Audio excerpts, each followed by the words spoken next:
If you need to share information from your spreadsheet quickly with others, then knowing how to copy Excel sheet into email is a valuable skill.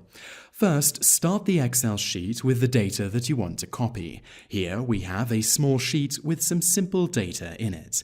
Highlight the information that you want to send by clicking and dragging over it. Click on the arrow next to the Copy button on the toolbar, and in the drop-down menu select Copy as Picture. A window will open called Copy Picture. In the Format field, choose Bitmap. Then click OK, and an image of the selection in the sheet will be stored on the clipboard. Now that the image has been copied, navigate to Gmail and choose to compose a new message. In the body of the message, right-click, and from the menu that appears, choose the Paste option. That's how to copy Excel sheet into email, and you can now enter a message and send it as you would any regular email.